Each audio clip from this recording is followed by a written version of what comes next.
അമ്മയും അനിയത്തിയും മെസ്സേജ് കണ്ടു. അപ്പോൾ അമ്മ അതിൽ റിപ്ലൈ ഇട്ടു, ഗായ്സ് എനിക്ക് ഉറങ്ങാൻ കഴിയുന്നില്ല. ഡയറക്റ്റ് UPSC എടുത്ത് ചാടാനുള്ളൊരു ധൈര്യമില്ല. അപ്പോൾ എൻ്റെ വീട്ടിൽ നിന്നൊരു പോയി വരാൻ 160-180 കിലോമീറ്റർ ഉണ്ട്. ഞാൻ തന്നെയാണത് ബൈക്ക് ഓടിച്ചത്. എനിക്ക് ക്ലാസ് കുറച്ചുകൂടെ എക്സ്റ്റെൻഡ്, കാരണം കേസ് കാരണം എനിക്ക് PCM ക്ലാസ്സസ് കുറച്ച് കാണാൻ പറ്റിയില്ല. അപ്പോൾ എനിക്കത് എക്സ്റ്റെൻഡ് ചെയ്ത് തരുമോ എന്ന് ചോദിച്ചപ്പോൾ ചെയ്തു തരാം, ഓൺ ദ സ്പോട്ട് ചെയ്തു തന്നു. അതും എന്നെ സംബന്ധിച്ചൊരു ഭാഗ്യം.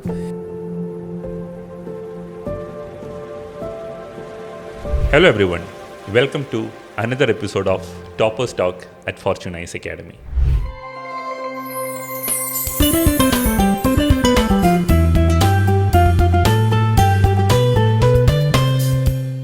ഇന്ന് നമ്മുടെ കൂടെ ഉള്ളത് ഈ കൊല്ലം KS Stream 1-ൽ 1ാം റാങ്ക് നേടിയ ദേവനാരായൺ AS ആണ്.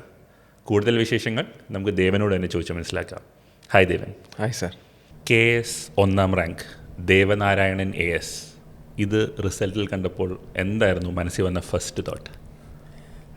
സർ, ഫസ്റ്റ് തോട്ട് എന്ന് പറയുന്നത് ഇത് ഫേക്ക് PDF ആണ് എന്നുള്ള എൻ്റെ ഒരു ഫ്രണ്ടാണ് അയച്ചു തരുന്നത്. അപ്പോൾ STRM പിന്നെ വേറെ എന്തോ ഒരു ലെറ്ററും കൂടെ അതിൽ കണ്ടു. സർ, 2 കാര്യങ്ങൾ. ഒന്ന്, ഫെബ്രുവരി 16 റിസൾട്ട് വരുമെന്ന് പറഞ്ഞ്.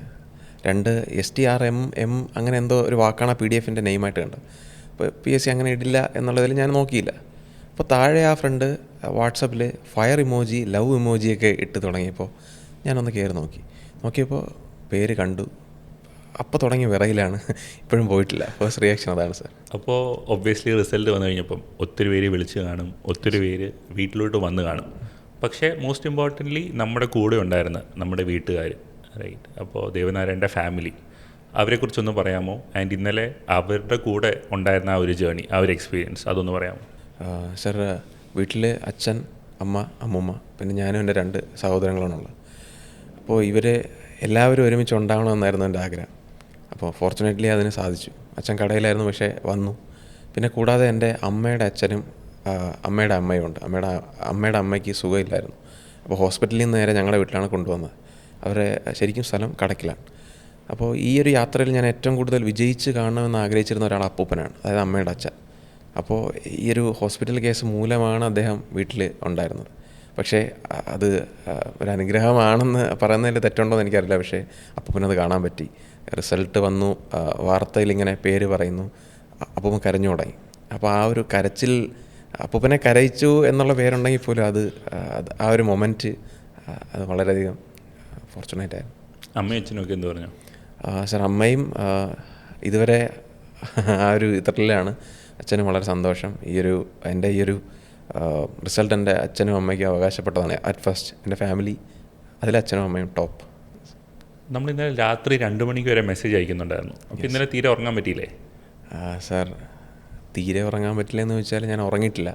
റിസൾട്ട് വരുന്നത് ഏകദേശം ഒരു 3:30 കൂടിയാണ്. അപ്പോൾ ആ സമയത്ത് ഞാൻ അതിനുശേഷം പിന്നെ ഇരുന്നിട്ടില്ല. ഇങ്ങനെ ഏതെങ്കിലും ഫാക്കൽറ്റീസ് വീട്ടിൽ വരുമ്പോഴാണൊന്ന് ഇരിക്കുന്നത്. അത് ഈ നിമിഷം വരെ ഞാൻ ഉറങ്ങിയിട്ടില്ല. ഒന്ന് ഉറങ്ങാൻ ശ്രമിച്ചു, പക്ഷേ നടന്നില്ല. ഒരു വെളുപ്പാങ്കാലത്ത് 4 മണിയൊക്കെ ആയപ്പോൾ ഉറങ്ങാൻ കഴിയുന്നില്ല, ആ ഒരു അവസ്ഥയിലെത്തി. കാരണം ഞാൻ ഈ വന്ന കൺഗ്രാജുലേഷൻ മെസ്സേജിനൊക്കെ റിപ്ലൈ എടുത്തുകൊണ്ടിരിക്കുകയാണ്. അപ്പോൾ ഞാനും എൻ്റെ അച്ഛനും അമ്മയും 2 സഹോദരങ്ങളുള്ളൊരു വാട്സപ്പ് ഗ്രൂപ്പുണ്ട് ഞങ്ങൾക്ക്. അത് ഞാനിങ്ങനെ ഇട്ടു, ഹായ് എന്നൊരു മെസ്സേജ് ചുമ്മാ ഇട്ടു. അപ്പോൾ എനിക്കറിയാമല്ലോ അതിൽ ആരൊക്കെ ആ മെസ്സേജ് ഡെലിവർ ആകുമെന്നുള്ളത്. അപ്പോൾ എൻ്റെ അനിയൻ വീട്ടിലില്ല, അച്ഛൻ ഉറങ്ങിയിരുന്നു. അമ്മയും അനിയത്തിയും മെസ്സേജ് കണ്ടു. അപ്പോൾ അമ്മ അതിൽ റിപ്ലൈ ഇട്ടു, ഗായ്സ് എനിക്ക് ഉറങ്ങാൻ കഴിയുന്നില്ല. അപ്പോൾ അനിയത്തിയും പറഞ്ഞു ഉറങ്ങാൻ കഴിയുന്നില്ല. അപ്പോൾ ഞാൻ പറഞ്ഞു, അങ്ങനെയാണെങ്കിൽ നമുക്ക് എവിടെയെങ്കിലും പോവാം, നമുക്ക് കുറച്ച് എങ്ങോട്ടെങ്കിലും നടക്കാം. പക്ഷേ അത് വീട്ടിൽ അങ്ങനെ ആ ഒരു സമയത്ത് പോകണ്ട എന്നുള്ള രീതിയിൽ ചിലപ്പോൾ അച്ഛനത് ആ ഒരു ഇതിൽ സമ്മതിക്കില്ല. ഞങ്ങളൊരു കാര്യം ചെയ്തു, കതക് തുറന്നു, ചായ ഇട്ടു, വീട്ടിൻ്റെ വെളിയിൽ വന്നിരുന്നു, കസരെല്ലാം വെളിയിൽ കൊണ്ടിട്ടു. അപ്പോൾ ആ സമയത്ത് ചന്ദ്രൻ കറക്റ്റ് ഒരു റൗണ്ട് ഷേപ്പിൽ ഇങ്ങനെ നിൽപ്പുണ്ട്. വളരെ രസമായിരുന്നു കാണാൻ. അപ്പോൾ ആ ഒരു അറ്റ്മോസ്ഫിയറിൽ ഞങ്ങളിങ്ങനെ വാട്സപ്പ് സ്റ്റാറ്റസ് നോക്കുന്നു, വാർത്ത ഒന്നുകൂടെ യൂട്യൂബിൽ നമുക്ക് ലൈവ് ബാക്കിലോട്ട് സ്കിപ്പ് ചെയ്ത് കാണാമല്ലോ, അത് കാണുന്നു, വിശേഷങ്ങൾ പറയുന്നു. അത് one of the best moment in my life എന്ന് പറയാൻ പറ്റുന്നൊരു മൊമെൻറ്റാണ്. അടിപൊളി. അപ്പോൾ നമുക്കൊന്ന് ചെറുതായിട്ട് ഒന്ന് റിവൈൻഡ് ചെയ്യാം. എങ്ങനെയാണ് UPSC പ്രിപ്പറേഷൻ അല്ലെങ്കിൽ PSC പ്രിപ്പറേഷൻ സ്റ്റാർട്ട് ചെയ്തത്? സാർ എൻ്റെ PSC പ്രിപ്പറേഷനാണ് ആദ്യം തുടങ്ങുന്നത്, അതിനുശേഷമാണ് UPSCയിലേക്ക് വരുന്നത്. എന്തായിരുന്നു ഗ്രാജുവേഷൻ സബ്ജക്റ്റ് എന്തായിരുന്നു? സാർ ഞാൻ മെക്കാനിക്കൽ എഞ്ചിനീയറിംഗ് ആയിരുന്നു. ഇവിടെ ബാർട്ടൺ ഹില്ലായിരുന്നു സാർ. ഓക്കെ. ട്രിവാൻഡ്രം. അപ്പോൾ എഞ്ചിനീയറിംഗ് പഠിച്ച ഒരാൾ പിന്നെ എങ്ങനെ PSCയിലോട്ട് തിരിഞ്ഞു? Yes sir. സാർ എഞ്ചിനീയറിംഗ് പഠിച്ചു എന്ന് പൂർണ്ണമായും ഞാൻ അവകാശപ്പെടുന്നില്ല. ഞാൻ എഞ്ചിനീയറിംഗ് ഡിഗ്രി ഉള്ള ഒരാളാണ്. പക്ഷേ അത് പ്രീവിയസ് ഇയർ ക്വസ്റ്റ്യനും ഡയഗ്രാമൊക്കെ വെച്ച് പാസ്സായതാണ്. അത് ഞാൻ അഭിമാനത്തോടു കൂടി തന്നെ പറയും, കാരണം അങ്ങനെയും പാസ്സാകാൻ പറ്റി എന്നുള്ളതാണ്. അപ്പോൾ ഒരുപാട് കോൺസെപ്റ്റ് ഒന്നും അറിയാതെയാണ് സാർ ഞാൻ പഠിച്ചത്. പ്രീവിയസ് ഇയർ ക്വസ്റ്റ്യൻസ് ആ ഒരു രീതിയായിരുന്നു. അതുകൊണ്ട് തന്നെ ഈ ഒരു കരിയർ മാറണം, ഇതെനിക്ക് ശരിയാവുന്നില്ല എന്നൊരു തോട്ട് ഓൾമോസ്റ്റ് ഒരു സെക്കൻഡ് ഇയർ ആയപ്പോഴേക്കും വന്നിരുന്നു. പിന്നെ എങ്ങനെയെങ്കിലും ഇതൊന്ന് കംപ്ലീറ്റ് ആക്കണമെന്നേ ഉണ്ടായിരുന്നുള്ളൂ. അപ്പോൾ എൻ്റെ ഫ്രണ്ട്സ് ലാസ്റ്റ് നമ്മുടെ പ്രോജക്റ്റ് പ്രസൻറ്റേഷൻ്റെ ടൈമിൽ കോവിഡിൻ്റെ ടൈമായിരുന്നു. അപ്പോൾ ഫ്രണ്ട്സ് പറഞ്ഞു, നീ ഇത് കംപ്ലീറ്റ് ആക്കുമെന്ന് ഒരിക്കലും വിചാരിച്ചിരുന്നതല്ല. അങ്ങനെ എൻ്റെ അങ്ങനെ തോളിൽ തട്ടുന്നൊരു ഇൻസിഡൻ്റൊക്കെ ഉണ്ടായിട്ടുണ്ട്. അവരിത് കാണുന്നുണ്ടെങ്കിൽ അവർക്കറിയാം. എങ്ങനെയെങ്കിലും ഇത് കഴിയണമെന്നുള്ളതായിരുന്നു. അപ്പോൾ അത് കഴിഞ്ഞു. ഞാൻ എഞ്ചിനീയറിംഗ് കഴിയുന്നതിൻ്റെ ലാസ്റ്റ് 2 മാസത്തിൽ തന്നെ കിളിമാനൂരുള്ളൊരു PSC അക്കാഡമിയിൽ ജോയിൻ ചെയ്തു. നൈറ്റ് ബാച്ചാണ്. അപ്പോൾ ട്രിവാൻഡ്രത്തുനിന്ന് കോളേജ് കഴിയുന്നു, നേരെ കിളിമാനൂർ വന്ന് ഇറങ്ങുന്നു, എന്തെങ്കിലും ഒരു ചായ കുടിക്കുന്നു, നേരെ അക്കാഡമിയിൽ കയറുകയാണ്. അപ്പോൾ അവിടെ നിന്നാണ് ബേസിക് തുടങ്ങുന്നത്. ബേസിക് എന്ന് പറയുമ്പോൾ സാർ എനിക്ക് നമ്മുടെ മാർത്താണ്ഡവർമ്മ തൊട്ടാണ് കേരള ഹിസ്റ്ററി തുടങ്ങുന്നത്, നമുക്ക് പഠിക്കേണ്ടുന്നത്. അതൊക്കെ ഞാൻ അവിടെ നിന്നാണ് പഠിക്കുന്നത്. അപ്പോൾ എനിക്ക് അതിലൊരു ഇൻട്രസ്റ്റ് വരുന്നു. നമ്മൾ KGF കണ്ടാൽ പോലും കിട്ടാത്ത ഒരു തരം ഒരു മോട്ടിവേഷൻ. ആ കഥ കേട്ട് ഇങ്ങനെ വരുമ്പോൾ എന്താ പറയുക, അദ്ദേഹം ഒറ്റയ്ക്ക് വരുന്നു, കോൺക്കർ ചെയ്യുന്നു, പിന്നീട് ഒരു എംപയർ അല്ല എങ്കിലും ഒരു കിങ്ഡം എസ്റ്റാബ്ലിഷ് ചെയ്തെടുക്കുന്നു. പിന്നീട് യൂറോപ്യൻ പവറിനെ ആദ്യമായിട്ട് ഡിഫീറ്റ് ചെയ്യുന്ന ഒരു ഇന്ത്യൻ റൂളർ എന്ന് പറയുന്ന മാർത്താണ്ഡവർമ്മയാണ്. അപ്പോൾ നമ്മുടെ ആൾ എന്നൊരു തോട്ട്. അപ്പോൾ അതിൽ നിന്ന് പിന്നീട് ഹിസ്റ്ററി പഠിക്കാനൊരു താല്പര്യം വരുന്നു. ഒരുപാട് ഫാക്കൽറ്റീസ് എന്നെ സഹായിച്ചിട്ടുണ്ട്. അപ്പോൾ ഇവരുടെയൊക്കെ ഒരു പഠന രീതികളെ കൊണ്ടാണ് പിന്നീട് ഹിസ്റ്ററിയിലൊരു പോസ്റ്റ് ഗ്രാജുവേഷൻ ചെയ്യണമെന്നൊരാഗ്രഹം തോന്നി. നേരിട്ട് പോയി പഠിക്കാനുള്ളൊരു അറ്റ്മോസ്ഫിയർ ഇല്ലാത്തതുകൊണ്ട് IGNU Indira Gandhi national open university വഴി ഡിസ്റ്റൻസ് ആയിട്ട് ചെയ്തു. കൂടാതെ എനിക്ക് അസിസ്റ്റൻറ്റ് പ്രൊഫസർഷിപ്പ് യോഗ്യതയും കൂടെ കിട്ടിയിട്ടുണ്ട്. MA UGC നെറ്റ് ക്രാക്ക് ചെയ്തു.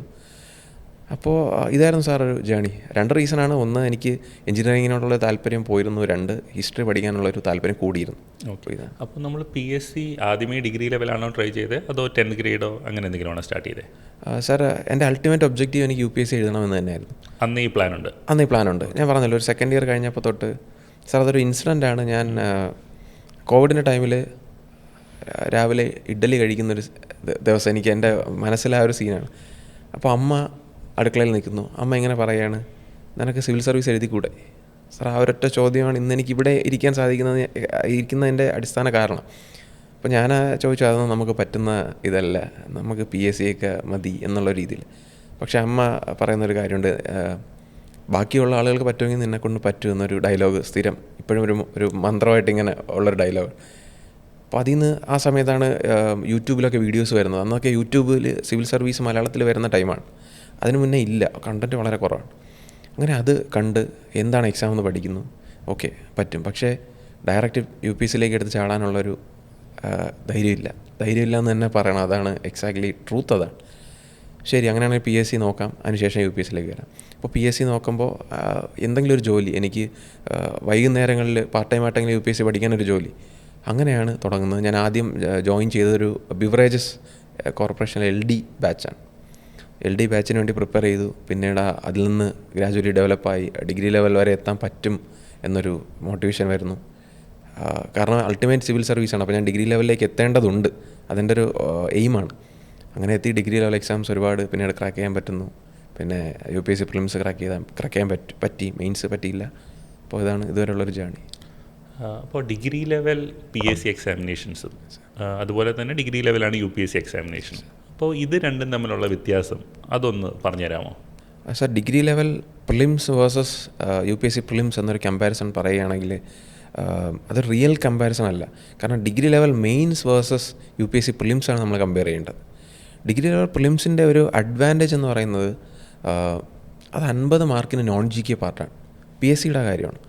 ഇംഗ്ലീഷ്, മലയാളം, മാത്സ് അറിയാവുന്നൊരു ഉദ്യോഗാർത്ഥിക്ക് 50 മാർക്കിലൊരു ബ്രില്യൻ്റ് ആണെങ്കിൽ 40-40 സ്കോർ ചെയ്യാൻ പറ്റിയിട്ടുണ്ട്. എനിക്ക് പറ്റിയിട്ടുണ്ട്, എൻ്റെ ഒരുപാട് സുഹൃത്തുക്കൾക്ക് പറ്റിയിട്ടുണ്ട്. ഇപ്പോൾ ഈ റീസെൻ്റ്ലി നടന്ന സെക്രട്ടറി അസിസ്റ്റൻ്റ് എക്സാമിൻ്റെ പ്രിലിംസ് കട്ട് ഓഫ് നോക്കിയാൽ ഏകദേശം 46ആണ്. എനിക്ക് കറക്റ്റ് അത് ഓർമ്മയില്ല. അപ്പോൾ നോൺ GK പാർട്ടിൽ നിന്ന് 40 വാങ്ങിയാൽ നമ്മൾ പൊളിറ്റി ഒന്ന് ഒരു 2 മാർക്ക് വാങ്ങുന്നു, ഹിസ്റ്ററിയിൽ നിന്നൊരു 2 മാർക്ക് വാങ്ങുന്നു, എക്കണോമിയിൽ നിന്നൊരു 2 മാർക്ക് വാങ്ങിയാൽ പ്രിലിംസ് കഴിഞ്ഞു. അപ്പോൾ അതുകൊണ്ട് prelims versus degree level prelims versus UPSC prelims compare ചെയ്യുന്നതിന് പകരം degree level mains versus UPSC പ്രിലിംസാണ് കമ്പയർ ചെയ്യേണ്ടത്. അപ്പോൾ ഡിഗ്രി ലെവൽ മെയിൻസിനാണെങ്കിൽ അവിടെ മാർക്ക് ഡിസ്ട്രിബ്യൂഷൻ കുറയും. ഇംഗ്ലീഷ് നല്ല മാത്സ് നമുക്ക് 30 ആ റേഞ്ചിലേ വരുള്ളൂ. പക്ഷേ ഇപ്പോൾ കുറച്ച് മാർക്ക് കൂട്ടിയിട്ടുണ്ട്. പക്ഷേ ഡിഗ്രി ലെവൽ മെയിൻസ് ക്രാക്ക് ചെയ്യണമെങ്കിൽ നമുക്ക് കുറച്ചും കൂടി അറിവ് നേടേണ്ടത് ഉണ്ട്. എന്നിരുന്നാലും UPSC പ്രിലിംസിനെ വെച്ച് കമ്പയർ ചെയ്യുമ്പോൾ അത് കുറച്ചും കൂടി ഈസിയാണ്. കാരണം UPSC എന്ന് പറഞ്ഞാൽ അത് അൺപ്രഡിക്റ്റബിളാണ്. 2023 പാറ്റേൺ അല്ല 24 പാറ്റേൺ അല്ല 25. ഇപ്പോൾ 26 എന്ത് സംഭവിക്കും എന്നുള്ളത് കഴിഞ്ഞേ അറിയാൻ പറ്റുള്ളൂ. പക്ഷേ PSC നമുക്ക് കുറച്ചും കൂടി പ്രെഡിക്റ്റ് ചെയ്യാൻ പറ്റും. അതിനൊരു ഒരു പ്രീവിയസ് ഇയർ ബാക്കിംഗ് ഉണ്ട്.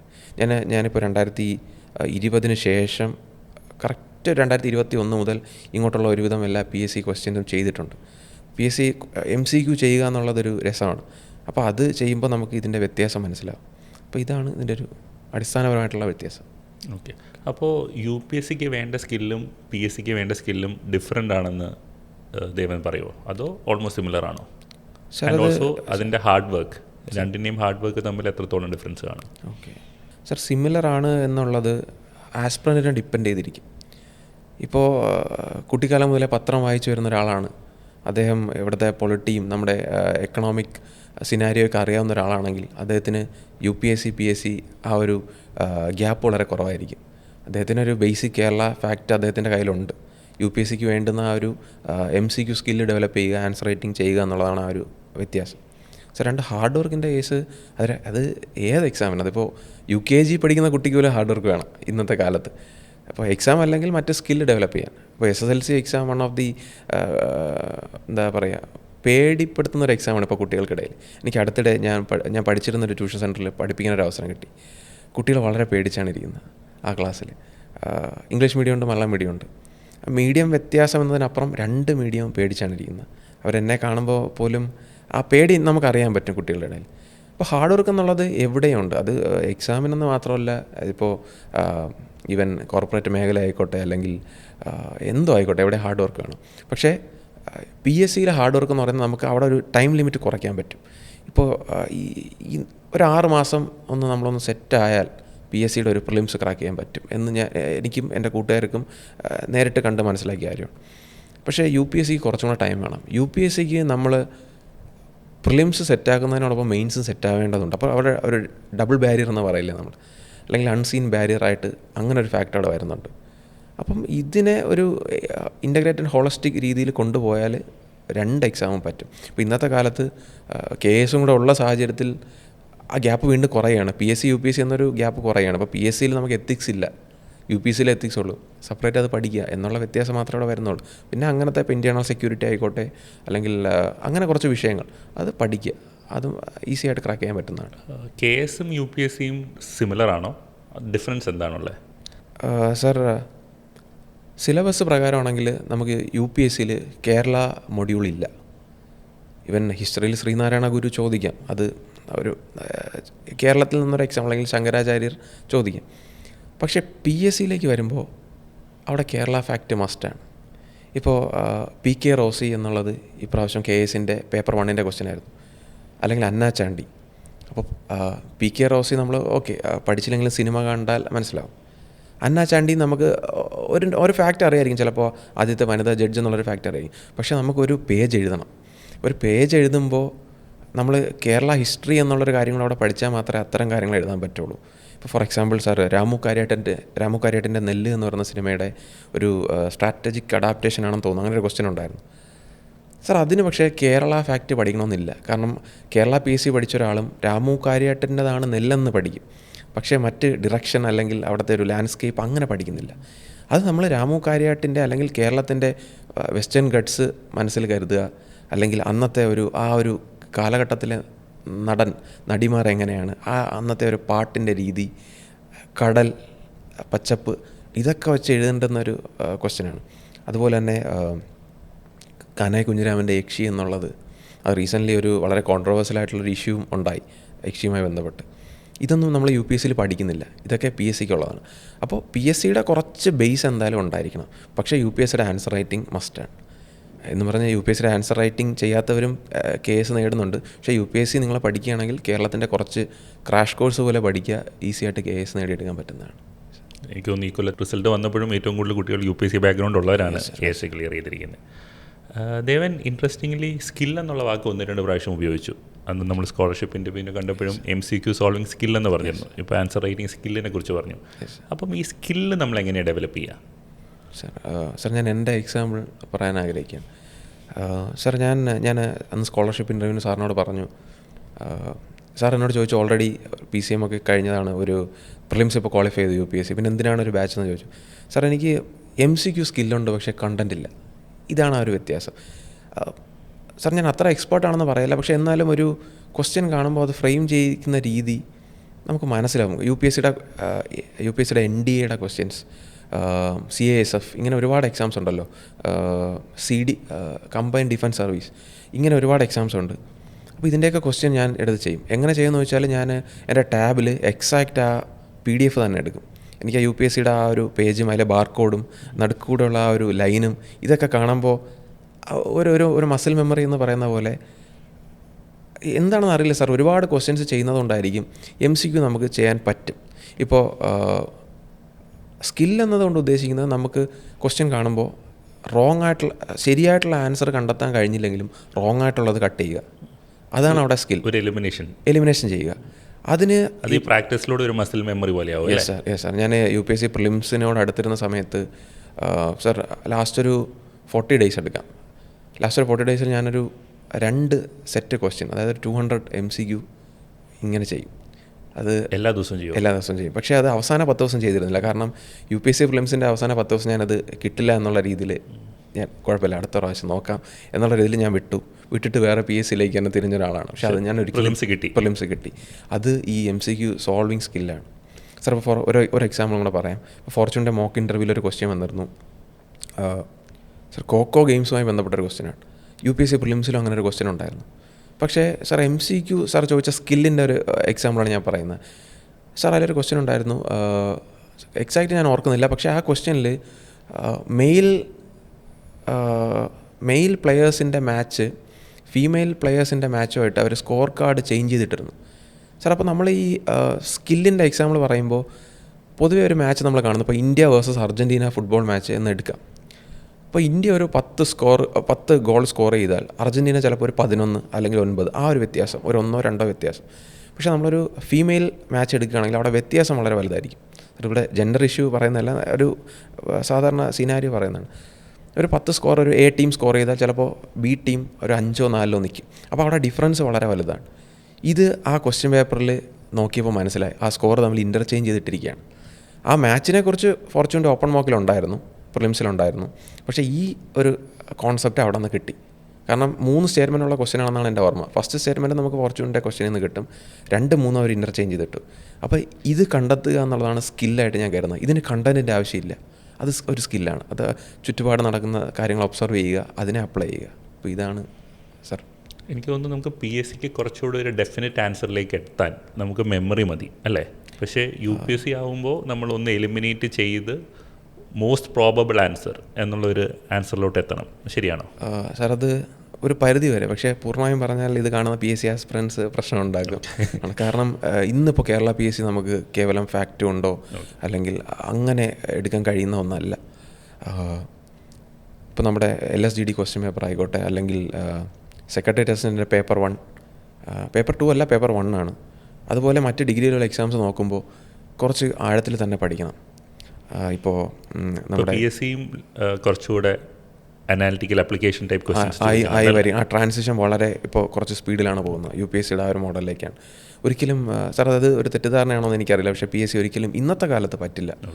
ഇന്നത്തെ കാലത്ത് അത്യാവശ്യം അങ്ങനെയാണെങ്കിൽ UPSCക്കാർ മാത്രമായിരിക്കണം സെക്രട്ടറി ടെസ്റ്റിന് കൊണ്ടുപോകേണ്ടത്, യൂണിവേഴ്സിറ്റി ടെസ്റ്റിന് പക്ഷേ അങ്ങനെയല്ല. അപ്പോൾ അവിടെ മിക്സ് ഓഫ് ബോത്ത്, അവിടെ ഒരു ബാലൻസ്ഡ് രീതി അത്യാവശ്യമാണ്. ഓക്കെ.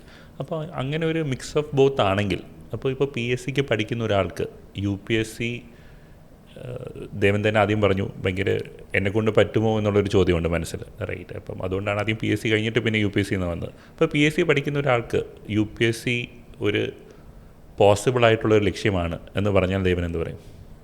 സർ 100% ശരിയാണ്. PSC പഠിച്ചാൽ മാത്രം പോരാ, നമ്മൾ ആ റാങ്ക് ലിസ്റ്റിലേക്ക് വരാനുള്ളൊരു ഒരു ടെൻഡൻസിയിലേക്ക് എത്തണം. PSC പഠിക്കുന്നു എന്ന് പറയുന്നതിൽ അർത്ഥമില്ലല്ലോ സാർ. ഇപ്പോൾ വർഷങ്ങളായി പഠിക്കുന്നവരെ നമുക്കറിയാം. പക്ഷെ അങ്ങനെയല്ല, നമ്മൾ എന്താണോ ഡിമാൻഡ്. PSC നമുക്ക് 2 കാര്യങ്ങൾ തന്നിട്ടുണ്ട്, ഒന്ന് സിലബസ്, ഒന്ന് ക്വസ്റ്റ്യൻ പേപ്പർ. UPSC 2 കാര്യങ്ങൾ തന്നിട്ടുണ്ട്, സിലബസ്, ക്വസ്റ്റ്യൻ പേപ്പർ. ഇത് രണ്ടും എടുത്ത് മനസ്സിലാക്കുക, ഇതിലെന്താണ് ഡിഫറൻസ് എന്ന് മനസ്സിലാക്കുക. ലക്ഷ്മികാന്തിൻ്റെ ഇന്ത്യൻ പൊളിറ്റി എന്നൊരു ടെക്സ്റ്റ് ഉണ്ടെങ്കിൽ PSCക്ക് 5 മാർക്കായി, UPSCയുടെ 10-15 ക്വസ്റ്റ്യൻ വന്നാൽ പ്രിലിംസിന് അതായി, മെയിൻസിന് എഴുതാനുള്ളതായി. ഇത് പഠിക്കുന്ന ഒരു ഉദ്യോഗാർത്ഥി എന്തിനാണ് പേടിക്കേണ്ട ആവശ്യം വരരുന്നില്ല. 2 എക്സാം ക്രാക്ക് ചെയ്യാൻ പറ്റും. അതുപോലെ തന്നെ ഇപ്പോൾ മോഡേൺ ഇന്ത്യൻ ഹിസ്റ്ററി PSCയിലും വരുന്നത് സ്പെക്ട്രം പബ്ലിക്കേഷനിൽ നിന്നാണ്, UPSCക്കും ഓൾമോസ്റ്റ് അത് തന്നെയാണ്. അപ്പോൾ ഒരു ഇൻ്റഗ്രേറ്റഡ് പഠനം, രണ്ടിൻ്റെ സിലബസ് 2 കയ്യിലെടുക്കുക, 2 ക്വസ്റ്റ്യൻ പേപ്പർ എടുക്കുക, ഇത് വെച്ച് പഠിക്കുക. ഇപ്പോൾ ChatGPT ഉണ്ട്, കമ്പയർ ചെയ്യുക, ജെമിനി ഉണ്ട്, ചെയ്യുക. അപ്പോൾ എളുപ്പമാണ് കാര്യങ്ങൾ. അപ്പോൾ എനിക്ക് PSC പഠിച്ച് UPSCയുടെ പ്രിലിംസ് ക്രാക്ക് ചെയ്യാൻ പറ്റി, അല്ലെങ്കിൽ KS എഴുതാൻ പറ്റി, എല്ലാവർക്കും പറ്റും. ഒരു സിസ്റ്റമാറ്റിക്കായിട്ട് പഠിക്കുക, കൺസിസ്റ്റൻ്റ് ആയിട്ട് പഠിക്കുക, അത്രയും. ഓക്കെ. ഇപ്പോൾ നമ്മുടെ AI ടൂൾസായ ChatGPTയെക്കുറിച്ചും ജെമിനിയെക്കുറിച്ചും പറഞ്ഞല്ലോ. എങ്ങനെയാണ് അത് എഫക്റ്റീവായിട്ട് UPSCക്കോ PSCക്കോ പ്രിപ്പറേഷനോ ഉപയോഗിച്ചത്? യെസ് സാർ, അതൊരു ഈ ക്വസ്റ്റ്യൻ സാർ ചോദിച്ചത് എനിക്ക് വളരെ സന്തോഷം ഉണ്ടാകുന്നൊരു ക്വസ്റ്റ്യനാണ്. കാരണം ChatGPTയും ജെമിനിയും പെർപ്ലക്സിറ്റി, ഗ്രോക്ക് തുടങ്ങിയ AI ടൂൾസ് എൻ്റെ പഠനത്തെ ഭയങ്കരമായിട്ട് ഹെൽപ്പ് ചെയ്തു. ഭയങ്കരമായിട്ടെന്ന് പറഞ്ഞാൽ അത് എങ്ങനെ പറയണമെന്നറിയില്ല, അതൊരു കമ്പാനിയനായിരുന്നു. ഞാനിപ്പോൾ ജെമിനിയിലാണ് കൂടുതലും സംസാരിക്കുന്നത്. എങ്ങനെ എടുക്കും, ഞാൻ ഓണാക്കിയിട്ട് ഇന്നത്തെ 5 വാർത്ത പറ, സമയമില്ല പെട്ടെന്നാവട്ടെ എന്നുള്ള രീതിയിൽ പറയുമ്പോൾ ജെമിനി ഇങ്ങനെ മനസ്സിലായി ഇപ്പോൾ പറയാം എന്നുള്ള രീതിയിൽ വളരെ ഹെൽപ്ഫുള്ളാണ്. ഇനി സാറിൻ്റെ ക്വസ്റ്റ്യനിലേക്ക് വരുമ്പോൾ, സാർ നമ്മുടെ KSന് പഠിക്കാൻ എനിക്ക് വളരെ കുറച്ച് സമയം കിട്ടിയുള്ളൂ. അതിൻ്റെ കണ്ടൻറ്റ്, ഈ എക്സാമ്പിൾ ഡാറ്റ, സ്റ്റാറ്റിസ്റ്റിക്സ് ഒക്കെ സെറ്റ് ചെയ്യാൻ. PSCയുടെ അടിസ്ഥാനപരമായിട്ടുള്ള നോളജ് എനിക്കുണ്ട്. എനിക്ക് വേണ്ടുന്നത് എക്സാമ്പിളാണ്. ഞാൻ KSന് സംബന്ധിച്ചിടത്തോളം എനിക്ക് മസ്റ്റായിട്ട് ഉപയോഗിക്കേണ്ടുന്ന 1 ഡയഗ്രാം, 2 ചോദിച്ചാലും ഇല്ലെങ്കിൽ ഞാൻ വേ ഫോർവേഡ് കൊടുക്കുന്ന ഒരു ശീലം എനിക്കുണ്ട്. ഇഷ്യൂ എന്തെങ്കിലും കാണുമോ, വേ ഫോർവേഡ് ഉറപ്പാണ്. ഒരു വരിയെങ്കിലും ഒരു വരി, കാരണം ഒരു വരി വേ ഫോർവേഡ് കൊടുക്കാനേ നമുക്ക് KSന് കിട്ടുള്ളൂ.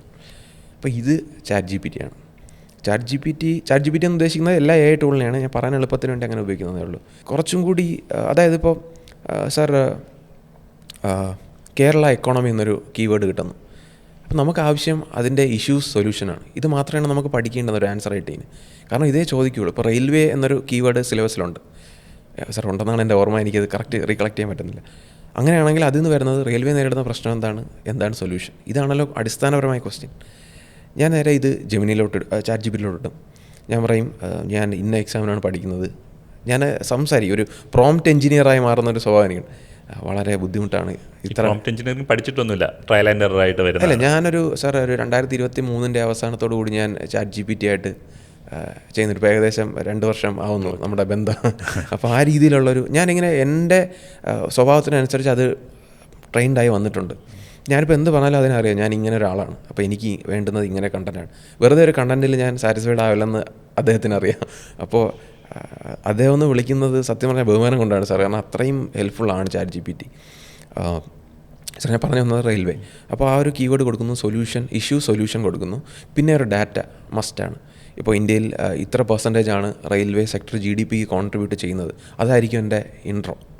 കൺക്ലൂഷനിൽ ഇപ്പോൾ നമ്മുടെ വന്ദേ ഭാരത് അല്ലെങ്കിൽ അത്തരം ഒരു ഇന്നോവേഷൻ, നമ്മുടെ വിശ്വഗുരു മോഡലിന് എങ്ങനെ, അല്ലെങ്കിൽ കേരള KSനാണെങ്കിൽ ഇപ്പോൾ റീസെൻ്റ്ലി വന്ന മറ്റേ Delhi metro rail corporation limited, അതിൻ്റെ അതുമായി ബന്ധപ്പെട്ട ഒരു ന്യൂസ് ഇപ്പോൾ ഉണ്ട്. അപ്പോൾ അങ്ങനെ CM's വിഷൻ ഓഫ് നവകേരള എന്നുള്ള രീതിയിൽ ഇതിനെ കണക്ട് ചെയ്യിക്കുക, അതൊരു ഫ്രെയിം വർക്കാണ്. ChatGPT ഇഷ്യൂസ് തരും, സൊല്യൂഷൻസ് തരും. കൂടാതെ ഇത് എവിടെ നിന്നാണ് ഈ റിപ്പോർട്ട് എടുത്തിരിക്കുന്നത്, അതിപ്പോൾ കിഫ്ബിയുടെ ഇതാണോ അല്ലെങ്കിൽ ബഡ്ജറ്റിൽ നിന്നാണോ വന്നിരിക്കുന്നത്, അത്തരം കാര്യങ്ങൾ എടുക്കുക. ഇനി അതുപോലെ തന്നെ ഇത് കൊടുത്തതിന് ശേഷം ഞാൻ പറയും, ഇത് ഞാൻ നിനക്കൊരു 10-ന് 5 തരുള്ളൂ, എനിക്ക് 10-ന് 8 വേണം, അപ്പോൾ നീ എങ്ങനെ തരും? കുറച്ചും കൂടി അഡ്വാൻസ്ഡ് ആയിട്ടുള്ള കോൺസെപ്റ്റ് തരും. ഇനി ഇതെനിക്ക് സാറ്റിസ്ഫൈഡ് അല്ലെന്ന് തോന്നിയാൽ ഞാൻ പെർപ്ലക്സിറ്റിയിലോട്ടോ ഗ്രോക്കിലോട്ടോ പോകും. അപ്പോൾ അവിടെ നിന്ന് കുറച്ചും കൂടി വേറൊരു സെറ്റ് ഓഫ് ഡാറ്റ കിട്ടും. ലാസ്റ്റ് ജെമിനിയിലേക്ക് പോകും. കാരണം ജെമിനി എന്ന് പറയുന്നത് ഗൂഗിളുമായി വളരെ, നമുക്ക് ഗൂഗിളിൽ നിന്ന് കിട്ടുന്ന കണ്ടൻറ്റ് വളരെ വെരിഫൈഡ് ആയിട്ടുള്ള കാര്യങ്ങൾ കിട്ടും, വിത്ത് ലിങ്ക് കൂടി അവിടെ കിട്ടും. ChatGPTയിലും കിട്ടുന്നുണ്ട്, പക്ഷേ ഗൂഗിളുമായിട്ട് ഡയറക്റ്റ് ജെമിനിക്ക് ബന്ധമുള്ളതുകൊണ്ട് ആ ഒരു രീതിയിൽ കിട്ടും. അപ്പോൾ ഇതെല്ലാം എടുത്തിട്ട് ഞാനിതെല്ലാം കോപ്പി പേസ്റ്റ് ചെയ്ത് ഒറ്റ ഡോക്യുമെൻ്റ് ആക്കും. എന്നിട്ട് ഇതിന് സോർട്ട് ചെയ്ത് എനിക്ക് വേണ്ടുന്നൊരു 5 ഇഷ്യൂ 5 സൊല്യൂഷൻ ഇതെല്ലാം കൂടെ ഉൾക്കൊള്ളിച്ചിട്ട്, ഈ ഇപ്പോൾ ഇഷ്യൂ ആണെങ്കിൽ ഡീറെയിൽമെൻറ്റ്, അതൊരു കീവേഡാണല്ലോ, അതെനിക്ക് തരും. ഇങ്ങനെ ഫൈനലൈസ് ചെയ്ത് തരും. അങ്ങനെ ഞാൻ ഈ സെക്രട്ടേറിയറ്റ് അസിസ്റ്റൻ്റ് കഴിഞ്ഞ ഒരു KSൻ്റെ ആ ഒരു ഗ്യാപ്പ് കറക്റ്റ് ഒരു 15-18 ദിവസം ഉണ്ടാവും. ഈ സമയത്ത് ഞാൻ ചെയ്തത് 3 സിലബസിലെയും എല്ലാ കീവേഡും എടുത്ത് ഇങ്ങനെ കൊടുത്തു, PDF ഉണ്ടാക്കി, ഒരു പേജിൽ 4 പേപ്പർ വരുന്ന രീതിയിൽ ഇത് പ്രിൻ്റ് എടുത്തു. അപ്പോൾ വളരെ ചെറുതായിരിക്കും. പ്രിൻ്റ് എടുത്തപ്പോൾ ചേട്ടൻ ചോദിച്ചു ഇത് എങ്ങനെ വായിക്കും എന്നുള്ളത്. പക്ഷേ എനിക്കത് ഓക്കെ ആയിരുന്നു. എടുത്തു, ഇത് വായിക്കുക. ഈ 18 ദിവസം ഞാനിത് ചെയ്തു. വായിക്കുന്നത് ഇഷ്യൂ സൊല്യൂഷൻ എന്തൊക്കെ സിലബസിലുണ്ടോ അതിൻ്റെ എല്ലാം. ഇതാണ് എന്നെ സഹായിച്ചത്. ഇത് കാണുന്ന കുട്ടികളും കൂടെ അറിയണം നമുക്കിങ്ങനെ ഡെവലപ്പ് ചെയ്തെടുക്കാൻ പറ്റും. ഒരു ChatGPT എന്നുള്ളത് ഇപ്പോൾ ഒരു കൂട്ടുകാരനായി അല്ലെങ്കിൽ അധ്യാപകനായി മെൻറ്ററായി ഒക്കെ മാറാൻ സാധിക്കുന്ന ഒന്നാണ്.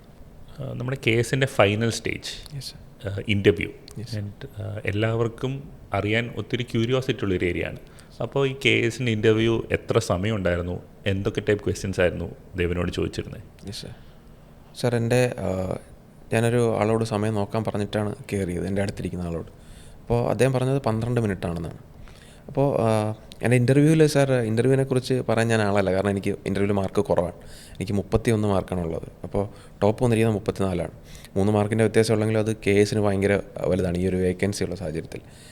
അപ്പോൾ സാർ ഇൻ്റർവ്യൂ കഴിഞ്ഞിറങ്ങിയപ്പോൾ എനിക്കൊരു മിക്സഡ് ഒപ്പീനിയൻ ആയിരുന്നു. എന്താണ് സംഭവിച്ചതെന്നുള്ളത് എനിക്ക് മനസ്സിലാവുന്നില്ല. അടുത്ത് ചോദിച്ച ക്വസ്റ്റ്യൻസ് ഒന്ന് ഈ പറയുന്ന ലീഗാലിറ്റി വേഴ്സസ് മൊറാലിറ്റി, അതൊരു ടൈപ്പ് ക്വസ്റ്റ്യൻ ആയിരുന്നു. പിന്നെ നോളജ് എക്കോണമി, അതൊരു ഫാക്ച്വൽ ക്വസ്റ്റ്യൻ ആയിരുന്നു. ചൈൽഡ് ബജറ്റ്, ജെൻഡർ ബജറ്റ് ഇങ്ങനെ വന്നിരുന്നു.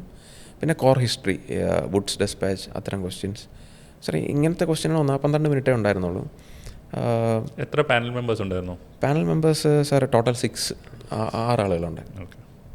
അപ്പോൾ ഒരു മിക്സഡ് ഒപ്പീനിയനാണ്. അത് മാർക്ക് കുറഞ്ഞത് ഒരു പക്ഷേ എന്തെങ്കിലും എൻ്റെ ഞാൻ പറഞ്ഞതിൽ എന്തെങ്കിലും പ്രശ്നം അല്ലെങ്കിൽ എന്തെങ്കിലും സബ്ജക്റ്റീവ് ആണല്ലോ. ഓക്കെ, എന്തായാലും അത് എനിക്ക് ഇമ്പ്രൂവ് ചെയ്യേണ്ടുന്നൊരു മേഖലയാണ്. അപ്പോൾ ഇനിയും ഇൻ്റർവ്യൂ ഇമ്പ്രൂവ് ചെയ്യണമെന്ന ഒരു ഫീഡ്ബാക്ക് എനിക്ക് പോകുന്നുണ്ടെങ്കിൽ ദേവൻ, ഇൻ്റർവ്യൂ പ്രിപ്പറേഷനെ കുറിച്ചൊന്ന് പറയാമോ? സാർ ഞാൻ KSനോട് എന്ന ഈ ഒരു എക്സാമിനോട് കൂടുതൽ നീതി പുലർത്തിയൊരു സ്റ്റേജ് ഇൻ്റർവ്യൂ ആണ്. കാരണം മെയിൻസ് എഴുതിയപ്പോൾ തന്നെ എനിക്കൊരു കോൺഫിഡൻസ് ഉണ്ടായിരുന്നു. സീരിയസ്ലി ഒരു കോൺഫിഡൻസ് എനിക്കുണ്ടായിരുന്നു. കാരണം എന്നെക്കൊണ്ട് ജീവിതത്തിൽ പറ്റുന്ന പോലെ ഞാൻ ഏറ്റവും നല്ലപോലെ എഴുതിയൊരു എക്സാം KS ആണ്. അപ്പോൾ എനിക്കൊരു പ്രതീക്ഷ ഉണ്ടായിരുന്നു, ഞാൻ റാങ്ക് ലിസ്റ്റിൽ ഉറപ്പായിട്ടും എവിടെയെങ്കിലുമൊക്കെ വരും. പക്ഷേ എവിടെ വരുമെന്നുള്ളത് എനിക്കറിയില്ല, പക്ഷേ വരാനുള്ള സ്കോപ്പുണ്ട്. സാർ അതിൻ്റെ പ്രധാനപ്പെട്ട കാരണം ഞാൻ ഈ ഡയഗ്രാംസൊക്കെ കുറച്ച് ഇൻട്രസ്റ്റിംഗ് ആയിട്ട് കൊടുക്കാൻ നോക്കി. ഇപ്പോൾ കേരളം, വേൾഡ്, ഇന്ത്യ എന്നതിനപ്പുറം തിരുവിതാംകൂറിൻ്റെ മാപ്പ്, കൊച്ചിയുടെ മാപ്പ്, മലബാറിൻ്റെ മാപ്പ് ഇത് ഞാൻ പഠിച്ചിരുന്നു. കേരളത്തിൻ്റെ 14 ജില്ലകളുടെയും മാപ്പ് ഞാൻ പഠിച്ചിരുന്നു. അത് എപ്പോഴാണ് വരുന്നതെന്ന് പറയാൻ പറ്റില്ല. വയനാട് ഒരു പ്രോബബിൾ ഇതാണ്, അങ്ങനെയാണെങ്കിൽ വയനാടിൻ്റെ മാപ്പ് കൊടുക്കാം. അതുപോലെ ഞാൻ വർക്ക് ചെയ്തത് വയനാടാണ്. അപ്പോൾ അങ്ങനെ ഒരു മാപ്പ് കൊടുക്കാം.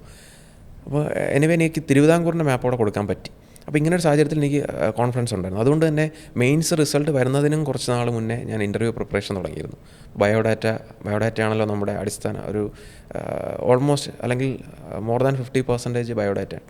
അപ്പോൾ ബയോഡാറ്റ പ്രിപ്പയർ ചെയ്ത് തുടങ്ങിയിരുന്നു. ഒരുപാട് ഫാക്കൽറ്റീസിൻ്റെ അഭിപ്രായം എടുത്തിരുന്നു. ബയോഡാറ്റ വൈസ് അത്യാവശ്യം നല്ല രീതിയിൽ പ്രിപ്പയർ ചെയ്തു. ഒരുപക്ഷെ ഇൻ്റർവ്യൂവിൻ്റെ മാർക്ക് കുറയാൻ കാരണം എൻ്റെ പെർഫോമൻസിലായിരിക്കാം. എനിക്ക് അതൊരു ഇമ്പ്രൂവ് ചെയ്യേണ്ട ഏരിയ ആയിട്ട് ഞാൻ കണക്കാക്കുന്നു. അപ്പോൾ ChatGPT അഗെയിൻ അവിടെ റോൾ പ്ലേ ചെയ്തു. നമുക്കവിടെ സ്ഥലം കുറവാണ് ഈ ബയോഡാറ്റയിൽ ഫില്ല് ചെയ്യാൻ. ChatGPTയിൽ കൊടുത്തു, ഇത്ര വാക്ക് ലിമിറ്റിൽ തരണം, ഇപ്പോൾ 25 വാക്കിനുള്ളിൽ തരണം. അപ്പോൾ തരും. ഞാൻ പറഞ്ഞു പോരാ, ഇത് 10ന് 2 മാർക്ക് ഞാൻ തരുള്ളൂ, എനിക്ക് 10ന് 8 വേണം. അപ്പോൾ ChatGPT വീണ്ടും റിഫൈൻ ചെയ്ത് തരും. അങ്ങനെ ChatGPTയുടെ സഹായം എടുത്തു. പിന്നെ ജെമിനിയുമായിട്ട് മോക്ക് ഇൻ്റർവ്യൂ എടുത്തിരുന്നു. Gemini on the spot biodata send ചെയ്യുന്നു, ജെമിനി ക്വസ്റ്റ്യൻസ് ചോദിക്കുന്നു. അപ്പോൾ അങ്ങനെ ഒരുപാട് ഒരുപാട് കളഞ്ഞ് പ്രിപ്പയർ ചെയ്ത ഇൻ്റർവ്യൂ ആണ്. പക്ഷേ ഇൻ്റർവ്യൂവിനാണ് അൺഫോർച്ചുനേറ്റ്ലി ഇങ്ങനെയായിരുന്നു. പക്ഷേ എനിവേ അതൊരു വലിയ എക്സ്പീരിയൻസ് ആണ് സാർ. ഇൻ്റർവ്യൂ വരെ എത്തുക എന്ന് പറയുന്നത് തന്നെ നമുക്കൊരു വലിയ ഭാഗ്യമാണ്. നമ്മളിപ്പോൾ ഇൻ്റർവ്യൂ വരെയുള്ള ജേണിയും ആൻഡ് ഈ ഫൈനൽ റിസൾട്ട് വരെയുള്ള ജേണി സംസാരിച്ചു. പക്ഷേ ഇതൊരു ലോങ് പ്രോസസ്സായിരുന്നു അല്ലേ? നമ്മൾ BTech കഴിഞ്ഞതിന് ശേഷം PSC പല പരീക്ഷ എഴുതി, പിന്നെ UPSCക്ക് പ്രിപ്പയർ ചെയ്തു, KS എഴുതി, റൈറ്റ്? ഏത് കൊല്ലമായിരുന്നു ഗ്രാജുവേറ്റ് ചെയ്തത്? സാർ ഞാൻ 2022 4 കൊല്ലത്തിന് ശേഷമാണ് നമുക്ക് KSന് എഴുതിയിട്ട്. ഇടയ്ക്ക് നമുക്ക് യൂണിവേഴ്സിറ്റി അസിസ്റ്റൻ്റ് ഒക്കെ കിട്ടിയിട്ടുണ്ട് അല്ലേ? പക്ഷേ ഈ സ്റ്റേജസിൽ നമുക്ക് എപ്പോഴെങ്കിലും ഒരു സെൽഫ് ഡൗട്ട്, അതായത് എന്നെക്കൊണ്ട് പറ്റുമോ, അതോ ഞാൻ ഇത് വെച്ച് നിർത്താം, ഇപ്പോൾ PSC എനിക്ക് നല്ലൊരു ജോലി കിട്ടി, ഇത് കൊണ്ട് നിർത്താം, അങ്ങനെ തോട്ട് പ്രോസസ്സ് പോയിരുന്നോ? ആൻഡ് വീട്ടിലെല്ലാവരും എന്താ പറഞ്ഞിരുന്നത് അതിനെക്കുറിച്ച്? സാർ ഫസ്റ്റ് സെൽഫ് ഡൗട്ടാണ്. സാർ സെൽഫ് ഡൗട്ട് തോന്നിയിട്ടുണ്ട് സാർ, ഒരുപാട് തവണ തോന്നിയിട്ടുണ്ട് സാർ. അതിൻ്റെ പ്രധാന കാരണം ഞാൻ പഠിക്കുന്നത് രാത്രിയാണ്. ഇപ്പോൾ സന്ധ്യയ്ക്ക് ഒരു 7 മണിക്ക് തുടങ്ങിയാൽ അത് രാവിലെ 7 മണി വരെ പോകും. അതാണ് എൻ്റെ ഒരു ഷെഡ്യൂൾ. അപ്പോൾ ഈ സമയത്ത് എല്ലാവരും ഉറക്കമാണ്, അല്ലെങ്കിൽ ഒരു 10 മണി കഴിഞ്ഞാൽ എല്ലാവരും ഉറക്കമാണ്. ഞാൻ മാത്രമേ ഉള്ളൂ. എൻ്റെ റൂമിനകത്താണ് ഞാൻ ഓൺലൈൻ ക്ലാസ്, എനിക്ക് റെക്കോർഡ് സെഷനാണ് എനിക്ക് പറ്റുന്നത്, ഓഫ്ലൈൻ എനിക്ക് പറ്റുന്നില്ല. അപ്പോൾ റെക്കോർഡ് സെഷനാണ്.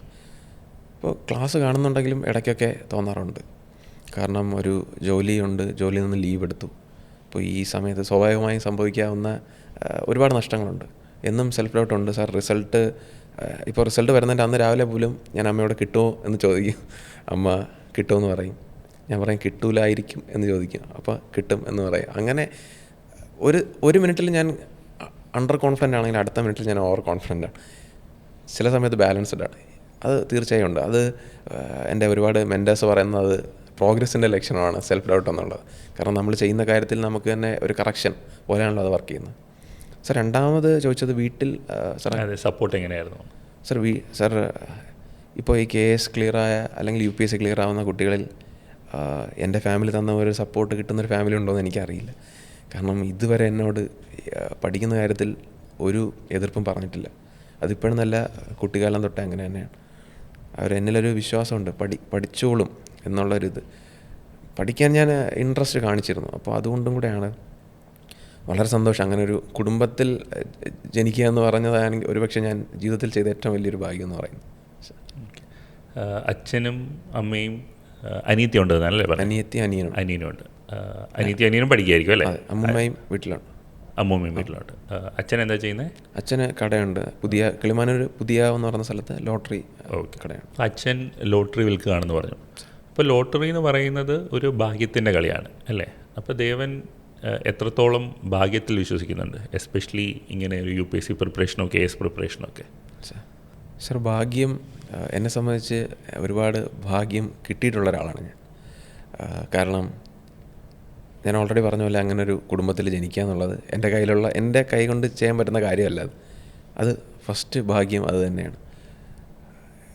എന്തൊക്കെ പൈസ റിലേറ്റഡ് പ്രശ്നം ഉണ്ടെങ്കിലും അതിലൊന്നും എന്നെ ബുദ്ധിമുട്ടിക്കില്ല, അല്ലെങ്കിൽ എന്നെ അറിയിക്കില്ല. അത് തന്നെയാണ് ഏറ്റവും വലിയൊരു ഭാഗ്യം. സാർ, ഈ എക്സാം പ്രൊസീജിയറിനെ സംബന്ധിച്ചിടത്തോളം ഒരു വലിയ നീണ്ട യാത്രയാണ്. UPSC ആയാലും KS ആയാലും. അങ്ങനെ ഒരു സാഹചര്യത്തിൽ ഫിസിക്കൽ ഇഷ്യൂ ഒന്നും ഇല്ലാതെ മുന്നോട്ട് പോകാൻ പറ്റുന്നത് ഇന്നത്തെ കാലത്ത്, ഇന്നത്തെ ഒരു ജീവിത രീതി വെച്ചിട്ട് വളരെ ഭാഗ്യം ചെയ്ത മറ്റൊരു കാര്യം. എനിക്ക് ആൻസർ റൈറ്റിംഗ് ചെയ്യുമ്പോൾ കൈക്ക് കുറച്ച് പെയിൻ വരാറുണ്ട്, പ്രത്യേകിച്ച് എൽബോയുടെ അവിടെ. അപ്പോൾ എൽബോ പെയിൻ എനിക്ക് ഭയങ്കര ഒരു പ്രശ്നമാണ്. കുറച്ച് നീര് പോലെ വരാറുണ്ട് ഒരു 2 മണിക്കൂർ ആൻസർ ചെയ്യുമ്പോൾ. KSന് അത് വന്നിരുന്നു. പേപ്പർ 1 കഴിഞ്ഞു, കൈ നീര് പോലെ ആയി. ഞാൻ കുറച്ചും കൂടി പവർ കൊടുത്ത് എഴുതുന്നതുകൊണ്ടായിരിക്കാം, കുറച്ചും കൂടി സ്ട്രെസ് ചെയ്ത് എഴുതുന്നതുകൊണ്ടായിരിക്കാം, നെക്ക് പെയിൻ ഉണ്ടായി. പക്ഷേ മോഡേൺ സയൻസിൻ്റെ ഇതാണ്, കുറച്ച് വോളിനി പോലുള്ള മെഡിസിൻസ് യൂസ് ചെയ്ത് നല്ല രീതിയിൽ എനിക്ക് പരിചയത്തിലുള്ളൊരു അക്കാഡമിയിലൊരു സാറാണ് വന്നത് ചെയ്തു തന്നത്. അദ്ദേഹം അവിടെ വരാനും അദ്ദേഹമാണ് അത് മേടിച്ചുകൊണ്ട് വന്നത്, ആ ഒരു ഓയിൽമെൻറ്റ്. ഇങ്ങനെയുള്ള കുറേ മനുഷ്യരെ കിട്ടി. ഇതെൻ്റെ ജീവിതത്തിലെ മറ്റൊരു ഭാഗ്യമാണ്. ഇത് തിരുവനന്തപുരത്ത് ഒരുവിധം എല്ലാ അക്കാഡമീസിലെ ആളുകളായിട്ട് എനിക്ക് അറിയാം, എനിക്ക് അവരുമായിട്ട് പരിചയമുണ്ട്. എനിക്ക് വാട്സപ്പിൽ ഇവരെല്ലാം കോൺടാക്ട് ചെയ്യാൻ പറ്റുന്നുണ്ട്. ഇപ്പോൾ സാറിനെ പോലും എനിക്ക് ക്ലാസ് കുറച്ചുകൂടെ എക്സ്റ്റെൻഡ്, കാരണം KS കാരണം എനിക്ക് PCM ക്ലാസ്സസ് കുറച്ച് കാണാൻ പറ്റിയില്ല. അപ്പോൾ എനിക്കത് എക്സ്റ്റെൻഡ് ചെയ്ത് തരുമോ എന്ന് ചോദിച്ചപ്പോൾ ചെയ്തു തരാം, ഓൺ ദ സ്പോട്ട് ചെയ്തു തന്നു. അതും എന്നെ സംബന്ധിച്ചൊരു ഭാഗ്യമാണ്. അപ്പോൾ എങ്ങനെ പോയാലും ഭാഗ്യമാണ് സാർ. ഈ ഒരു നെക്ക് പെയിനും ഹാൻഡ് പെയിനും ഒക്കെ മാറിയ രണ്ടാമത്തെ പേപ്പർ ഉച്ചയ്ക്ക് ശേഷം എഴുതാൻ പറ്റി, ഒരു കുഴപ്പമില്ലാതെ കംപ്ലീറ്റ് ആക്കാൻ പറ്റി. പിറ്റേ ദിവസം കംപ്ലീറ്റ് ആക്കാൻ പറ്റി, കറക്റ്റ് സമയത്ത്. എൻ്റെ ബൈക്ക് പോലും ഭാഗ്യത്തിൽ പറയണമെങ്കിൽ അതിൽ വരെ. അപ്പോൾ ഇങ്ങനെ നോക്കുമ്പോൾ അതുപോലെ സാർ, ഞാൻ ഹിസ്റ്ററി ഓപ്ഷനിലാണ് UPSCക്ക് എടുത്തത്. അതെനിക്ക് UPSC മെയിൻസിന് എനിക്ക് പഠിച്ച് തീർക്കാൻ പറ്റിയില്ല. അത് ഫാക്റ്റാണ്, എനിക്ക് പഠിച്ച് തീർക്കാൻ പറ്റിയില്ല. അതെനിക്ക് ഭയങ്കരമായിട്ട് മാർക്ക് കുറയാൻ സാധ്യത ഉണ്ട് എന്നാണ് ഞാൻ കരുതുന്നത്. പക്ഷേ എനിക്കത് KSന് ഉപകരിച്ചു. KSന് ഓസ്ട്രിയ ഹംഗറിയുമായി ബന്ധപ്പെട്ടൊരു ക്വസ്റ്റ്യൻ ഉണ്ടായിരുന്നു. അല്ലെങ്കിൽ ഒരുവിധപ്പെട്ട എല്ലാ ക്വസ്റ്റ്യനും അത് തന്നെയാണ്. ഇപ്പോൾ അശോകയുടെ ദമ്മ എന്ന് പറയുന്ന പോളിസി റിലീജിയസ് ആണോ പൊളിറ്റിക്കലാണോ, ഇത് UPSC മെയിൻസിൻ്റെ ക്വസ്റ്റ്യനാണ്. ഇങ്ങനെയുള്ള അതിൽ ഇപ്പോൾ ഞാനത് മെൻഷൻ ചെയ്തപ്പോൾ എക്സാമ്പിളായിട്ട് ഇപ്പോൾ റോക്ക് എഡിക്റ്റ് 13 അല്ലെങ്കിൽ പില്ലർ എഡിക്റ്റ്, ഇങ്ങനെ ഓരോ എഡിക്റ്റിലും എന്താണ് പറയുന്നത് എന്നുള്ള രീതിയിൽ എനിക്ക് കൊടുക്കാൻ പറ്റി. അപ്പോൾ ഇതൊക്കെ ഒരുപക്ഷെ KS കിട്ടാൻ വേണ്ടി എന്നെക്കൊണ്ട് അന്ന് UPSC ഹിസ്റ്ററി ഓപ്ഷനിൽ എടുപ്പിച്ചതായിരിക്കാം ഞാൻ തന്നെ എടുപ്പിച്ചതായിരിക്കും, അതും ഒരു ഭാഗ്യം. അങ്ങനെ നോക്കിയാൽ സാർ ഭാഗ്യത്തിൻ്റെ ഒരു കളിയാണ്. എന്ന് പറഞ്ഞാൽ ഭാഗ്യം മാത്രമാണോ എന്ന് വെച്ചാൽ അല്ല. ഹാർഡ് വർക്കുണ്ട്, സ്മാർട്ട് വർക്കുണ്ട്, ഫാമിലി സപ്പോർട്ടുണ്ട്, ഡിറ്റർമിനേഷനുണ്ട്, ഇതെല്ലാം ഉണ്ട്. അപ്പോൾ എല്ലാം ചേർന്നൊരു ഇതാണ് സാർ. അപ്പോൾ നേരത്തെ നമ്മൾ ഹാർഡ് വർക്കിനെ കുറിച്ച് ഇപ്പോൾ പറയുകയും ചെയ്തു. നമ്മൾ നേരത്തെ രാത്രി ഫുൾ ടൈം ഇരുന്ന് പഠിക്കായിരുന്നു എന്ന് പറഞ്ഞു. അപ്പം ഉറക്കമൊക്കെ എങ്ങനെയായിരുന്നു സാർ? അത് പറയുകയാണെങ്കിൽ ഇപ്പോൾ ഞാൻ ഉറങ്ങുന്ന ടൈമാണ് ഓൾമോസ്റ്റ് ഒരു രാവിലെ മുതൽ ഉച്ച വരെ, അതാണ് എൻ്റെ ടൈം. അപ്പോൾ അതുകൊണ്ട് തന്നെ ഇപ്പോൾ ഞാൻ ഈ പറയുന്നതിൽ എന്തെങ്കിലും പൊരുത്തക്കേടുണ്ടെങ്കിൽ സാറിന് മനസ്സിലാവാൻ തോന്നുന്നു. ഉറങ്ങുന്നത് രാവിലെ ഞാനൊരു 7 മണിക്ക് അല്ലെങ്കിൽ 6 മണിക്ക് പഠിച്ചു കഴിഞ്ഞാൽ ഓട്ടോമാറ്റിക്ക് നമുക്ക് ഉറക്കം വരും ആ ഒരു ടൈമിൽ. അത് ഉറങ്ങിയൊരു ഉച്ചയ്ക്ക് ഒരു 1 മണിക്കോ അങ്ങനെ ഞാനൊരു 5.5 മണിക്കൂറാണ് ആ ടൈമിൽ ഫിക്സ് ചെയ്തിരുന്നത്, അല്ലെങ്കിൽ ഒരു 5-5.5 മണിക്കൂർ. അതിനുശേഷം ഞാൻ ഉച്ചയ്ക്ക് എഴുന്നേൽക്കുന്നു, രാവിലത്തെ ബ്രേക്ക്ഫാസ്റ്റ് കഴിക്കുന്നു. അതിനുശേഷം ഈ കുറച്ച് നേരം കൂടെ പഠിക്കും. കുറച്ച് നേരം കൂടെ പഠിക്കുമ്പോൾ ഈ 5 മണിക്കൂർ അല്ലെങ്കിൽ 4.5 അല്ലെങ്കിൽ 5.5 മണിക്കൂർ ആ ഒരു റേഞ്ചിൽ ഉറങ്ങുന്നതുകൊണ്ട് തന്നെ ഉറക്കം വീണ്ടും വരും. പിന്നെ ഞാൻ ഈ ഉച്ചയ്ക്ക് എഴുന്നേറ്റ് കഴിച്ചു കഴിഞ്ഞാൽ ഒരു കുറച്ച് നേരം കൂടെ പഠിച്ചിട്ട് ഈ ഒരു ക്ഷീണത്തിൽ വീണ്ടും ഉറങ്ങും. അതൊരു 1.5-2 മണിക്കൂർ ഉറങ്ങും. അങ്ങനെ എല്ലാം കൂടി ഒരു 7-8 മണിക്കൂർ ഞാൻ ഒരു ദിവസം ഉറങ്ങുന്നുണ്ട്. ആ ഉച്ചയ്ക്ക് ശേഷമുള്ള ഉറക്കം കഴിയുമ്പോഴാണ് പിന്നെ എനിക്ക് 7 മണി തൊട്ട് രാവിലെ വരെ ഇരിക്കാനുള്ള ആ ഒരു എനർജി അതിൽ നിന്നാണ് കിട്ടുന്നത്. പിന്നെ രാത്രി 10 മണിക്കോ 11 മണിക്കോ ഞാൻ കുളിക്കുന്നത്. ഈ കുളിയും കൂടെ കഴിയുമ്പോൾ ഒരു ഫ്രഷ്നെസ്സാണത്. പക്ഷേ അതിൻ്റെ ഒരു ഡ്രോബാക്ക് എന്ന് പറയുന്നത് ഫുഡ് കഴിക്കുന്നത് ഒരുപാട് താമസിച്ചാണ്. എനിക്ക് അതുമായി ബന്ധപ്പെട്ട് ഒരുപാട് എൻ്റെ സൈസ് കൂടുന്നു, അല്ലെങ്കിൽ എനിക്ക് ചെറുതായിട്ട് ബാക്ക് പെയിൻ വരുന്നുണ്ട്. അപ്പോൾ ഇതെല്ലാം ഇനി ഒന്ന് സെറ്റാക്കി എടുക്കണം. അപ്പോൾ ഇതാണ്. അപ്പോൾ ഇങ്ങനെ രാവിലെ ഉറങ്ങുന്ന ശീലമുള്ളപ്പോൾ എക്സാം ഡേയ്സിൽ അതൊരു പ്രശ്നമായി തോന്നാറില്ലേ സാർ? അത് എഗെയിൻ ഭാഗ്യം എന്ന് സാർ നേരത്തെ ചോദിച്ചതിൻ്റെ ആൻസറാണ്. പക്ഷേ ചില സമയത്ത് എനിക്കത് പ്രശ്നം ഉണ്ടാവാറുണ്ട്. ഇപ്പോൾ ഇന്നലെ എനിക്ക് ഉറങ്ങാൻ പറ്റിയില്ല. ഈ നിമിഷം വരെ ഞാൻ ഉറങ്ങിയിട്ടില്ല. അതായത് ഇപ്പോൾ ഇന്ന് 4 മണിയാവുമെങ്കിൽ ഓൾമോസ്റ്റ് 24 മണിക്കൂർ ഞാൻ ഉറങ്ങിയിട്ടില്ല. അപ്പോൾ അതിൻ്റേതായ ഒരു സ്ട്രെയിൻ എൻ്റെ കണ്ണിലുണ്ടെന്ന് തോന്നുന്നു. ചെറുതായിട്ട് റെഡിഷ് കാണാൻ സാറിന്. സാർ അതൊരു ആ ഒരു ടെൻഷനിൽ ഇത് മറക്കുന്നതാവാം. ഇപ്പോൾ UPSC ഈ വരുന്ന ഇപ്പോൾ കഴിഞ്ഞ പ്രിലിംസിൻ്റെ 2025 മെയ് 25 പ്രിലിംസിൻ്റെ തലേന്ന് സെക്രട്ടറി അസിസ്റ്റൻ്റ് എക്സാമാണ് എനിക്ക്. പാറശാല തമിഴ്നാട് ബോർഡറിലായിരുന്നു എക്സാം. അപ്പോൾ എൻ്റെ വീട്ടിൽ നിന്നൊരു പോയി വരാൻ 160-180 കിലോമീറ്റർ ഉണ്ട്. ഞാൻ തന്നെയാണ് ബൈക്ക് ഓടിച്ചത്. പോകുന്നു വരുന്നു, അന്ന് കിടന്നുറങ്ങണം, പിറ്റേന്ന് UPSC പ്രിലിംസാണ്. UPSCയുടെ സെൻറ്റർ എവിടെയായിരുന്നു? UPSCയുടെ സെൻറ്റർ പൂജപ്പുര LBS. അപ്പോൾ തിരിച്ചെനിക്ക് വീണ്ടും വരണം, ഒരു 50 അല്ലെങ്കിൽ 100 കിലോമീറ്റർ പോയി വരാനുണ്ട്. സെക്രട്ടറി അസിസ്റ്റൻ്റ് പ്രിലിംസ് വന്ന് കഴിഞ്ഞപ്പോൾ എനിക്ക് ശ്വാസം മുട്ട്, ഉറങ്ങാൻ പറ്റുന്നില്ല. UPSC പ്രിലിംസിന് പോകുന്നതിന് മുന്നേ ഞാൻ ഒരു 2.5-3 മണിക്കൂറേ ഉറങ്ങിയുള്ളൂ. എനിക്ക് UPSC ഫസ്റ്റ് പേപ്പർ എഴുതണം, അത് കഴിഞ്ഞ് CSAT എഴുതണം. ഞാൻ എങ്ങനെയൊക്കെയോ പ്രിലിംസിൻ്റെ ഫസ്റ്റ് പേപ്പർ എഴുതി. പക്ഷേ CSATന് കയറുന്നതിന് എനിക്ക് തലവേദന കാരണം ഒന്നും ചെയ്യാൻ പറ്റുന്നില്ല. കാരണം ഉറക്കമില്ല, ഫുൾ താളം തെറ്റി. ഞാൻ ഉറങ്ങുന്ന ടൈമിലാണ് UPSC പ്രിലിംസ് എഴുതിയത്. ഞാൻ ഉറങ്ങേണ്ടുന്ന ടൈമിൽ എനിക്ക് ഉറങ്ങാൻ പറ്റിയതുമില്ല. അങ്ങനെ CSAT ഞാൻ ഭയങ്കര പാടുപെട്ടാണ് കംപ്ലീറ്റ് ആക്കിയത്. അപ്പോൾ ഇങ്ങനെ കുറച്ച് പ്രശ്നങ്ങൾ ഇതിലുണ്ടാവും. പക്ഷേ എഗെയിൻ ഈ ഭാഗ്യം എന്നുള്ളതൊരു ക്രൂഷ്യൽ ഫാക്ടറാണ്. നമ്മൾ ആൻസർ റൈറ്റിങ്ങിലോട്ട് വരുമ്പോൾ നമുക്ക് ഇപ്പോൾ ഇൻ്റർവ്യൂവിന് 2-3 മാർക്ക് കുറവായിരുന്നു എന്ന് പറഞ്ഞു. അപ്പോൾ നമുക്ക് റിട്ടേൺ എന്തായാലും നല്ല മാർക്ക് കാണും, റൈറ്റ്?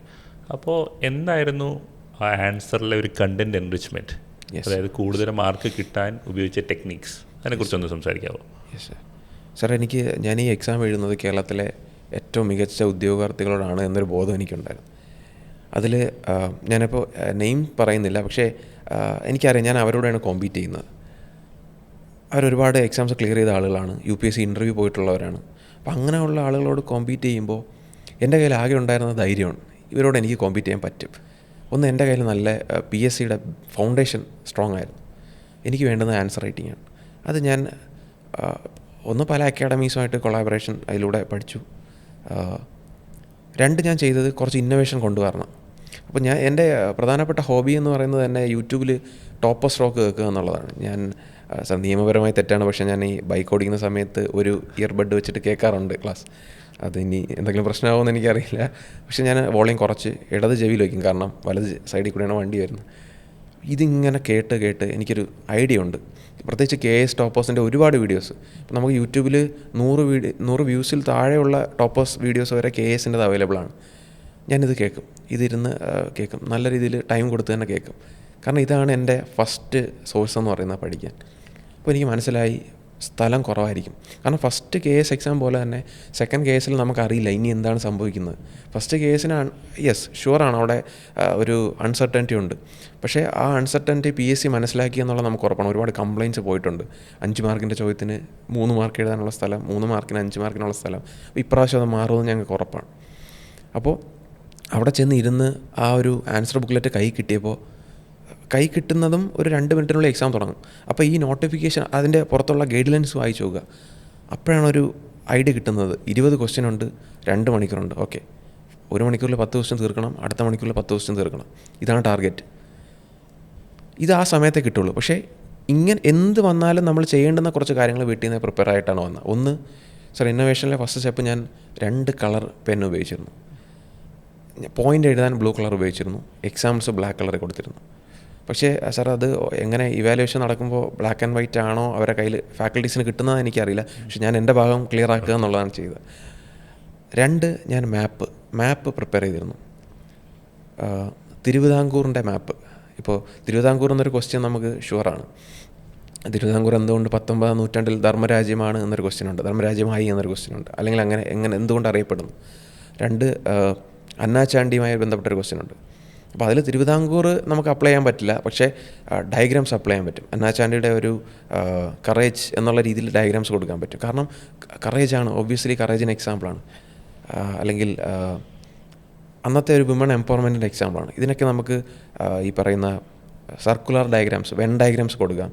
അല്ലെങ്കിൽ ഈ ഫ്രഞ്ച് റവല്യൂഷൻ ചോദിച്ചാൽ നമുക്ക് ക്ലർജി, നോബിൾ എന്നുള്ള രീതിയിൽ കൊടുക്കാൻ ഒരു ട്രയാങ്കുലർ, ഒരു പിരമിഡ് ഉണ്ട്. ഇങ്ങനെ ഒരുപാട് ഡയഗ്രാംസ്. കേരളത്തിൻ്റെ 14 ജില്ലയുടെയും മാപ്പ് ഞാൻ കാണാതെ പഠിച്ചിരുന്നു. എസ്പെഷ്യലി തിരുവനന്തപുരം കാണാതെ പഠിച്ചിരുന്നു. കാരണം തിരുവനന്തപുരം ഒരു ക്വസ്റ്റ്യൻ നമ്മൾ പ്രതീക്ഷിച്ചിരുന്നു, പക്ഷേ ചോദിച്ചത് തിരുവിതാംകൂറാണ്.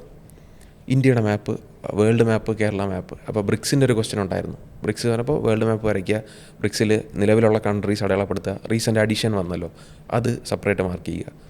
ഇങ്ങനെയുള്ള ഇന്നോവേഷൻ ചെയ്തിരുന്നു. പിന്നെ ഹെഡിങ് ആണ് എഴുതുന്നത്, ഒരു സബ് ഹെഡിങ് എഴുതണമെങ്കിൽ ഞാനത് ബ്ലാക്ക് കളർ ഉപയോഗിച്ചു, ബ്ലാക്ക് കളർ ബോക്സ് ഉപയോഗിച്ചു. പോയിൻ്റ് എഴുതുമ്പോൾ ബ്ലൂ കളർ പെൻ ഉപയോഗിച്ചു. വീണ്ടും എക്സാമ്പിൾസ് ബ്രാക്കറ്റിൽ ബ്ലാക്ക് കളർ കൊടുക്കും. പിന്നെ സാർ എല്ലാത്തിനും വേ ഫോർവേഡ് കൊടുക്കാൻ ശ്രമിച്ചിരുന്നു. വേ ഫോർവേഡ് എനിക്കത് മസ്റ്റായിട്ട് തോന്നി.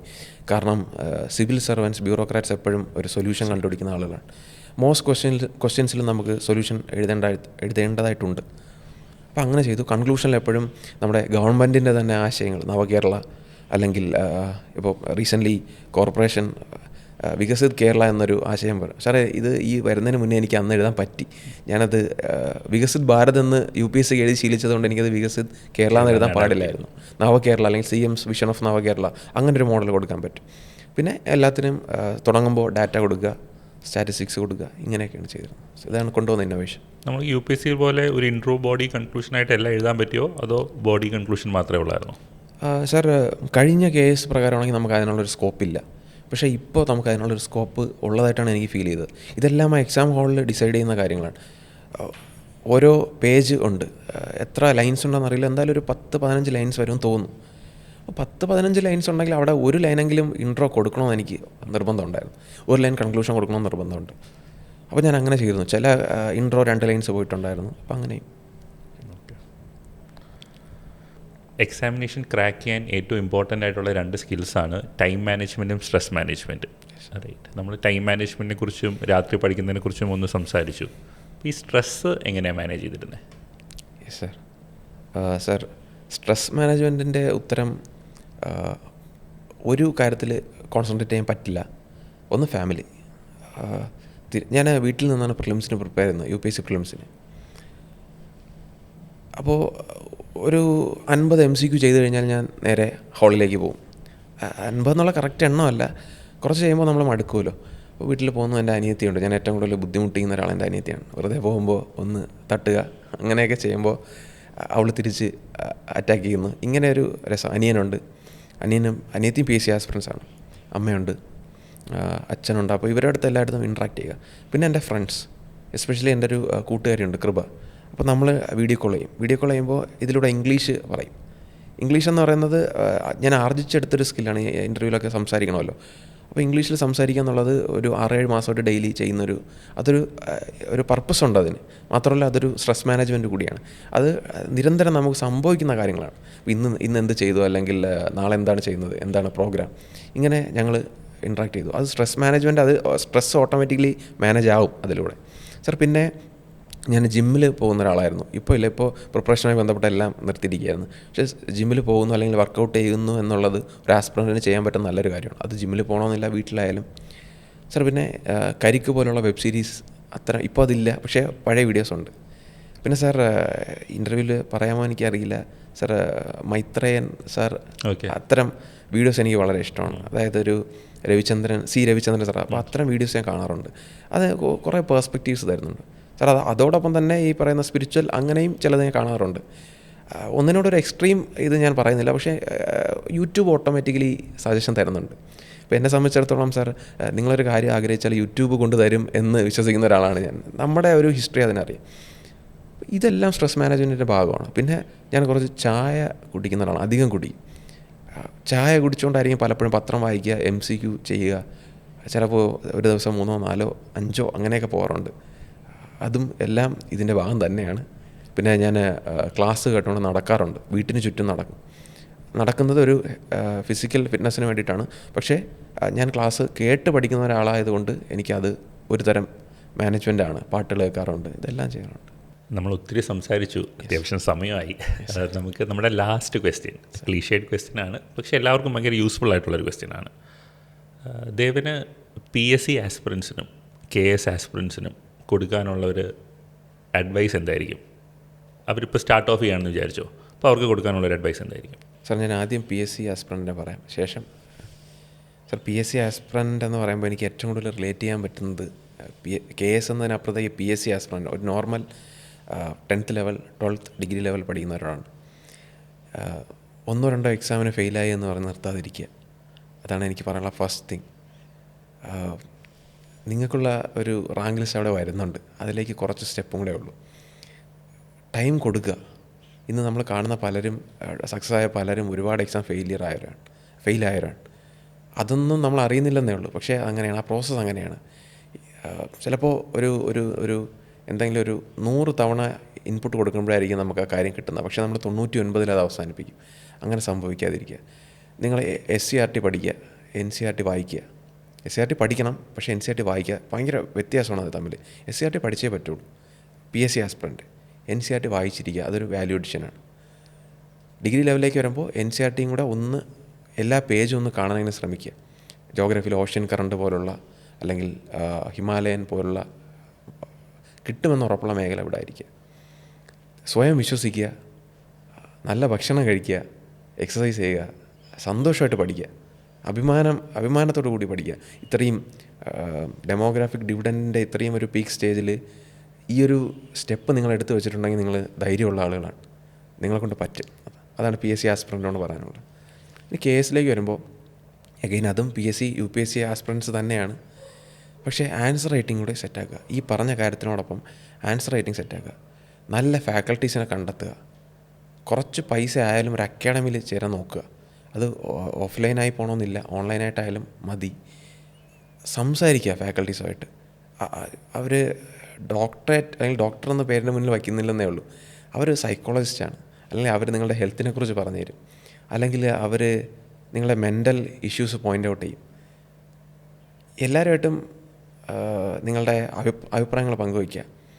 പ്രത്യേകിച്ച് നല്ല ഫാക്കൽറ്റീസിനെ കണ്ടെത്തുക. ആൻസർ റൈറ്റിംഗ് സെറ്റാക്കുക. KS ആസ്പിറൻസ് ആണെങ്കിൽ ആൻസർ റൈറ്റിംഗ് സെറ്റാക്കുക. അറിവ് നേടുക. ഇപ്പോൾ ലോകത്ത് നടക്കുന്ന കാര്യങ്ങൾ മനസ്സിലാക്കുക. ഒന്നുമില്ല, വളരെ സിമ്പിളാണ്. 2-3 ന്യൂസ് ചാനൽസ് മലയാളം ഫോളോ ചെയ്യുക. എന്നും രാത്രി കിടക്കുമ്പോൾ ഒരു 10-15 മിനിറ്റ് വാർത്ത കേട്ടിട്ട് കിടക്കുക. നമ്മൾ ലോകത്തിൽ ചേർന്നോളും. അല്ലെങ്കിൽ നമ്മൾ ഒറ്റപ്പെട്ട് നിൽക്കും. കൺസിസ്റ്റൻ്റ് ആയിരിക്കുക. ഡെഡിക്കേഷൻ, അതുപോലെ തന്നെ സെൽഫ് കോൺഫിഡൻസ്, ഇത്രയും കീപ്പ് ചെയ്യുക. എല്ലാം നന്നായി വരും. Thank you so much. ഭയങ്കര രസമുള്ളൊരു കോൺവെർസേഷനായിരുന്നു. നമ്മൾ ഒത്തിരി കാര്യങ്ങളെക്കുറിച്ച് സംസാരിച്ചു. എസ്പെഷ്യലി ആ PSC UPSC KS ആ ഡിഫറൻസ് എനിക്ക് ഇപ്പോഴാണ് പ്രോപ്പർലി മനസ്സിലായത്. അപ്പോൾ thanks for that. Thank you thank you much more. Thank you so much sir. Thank you.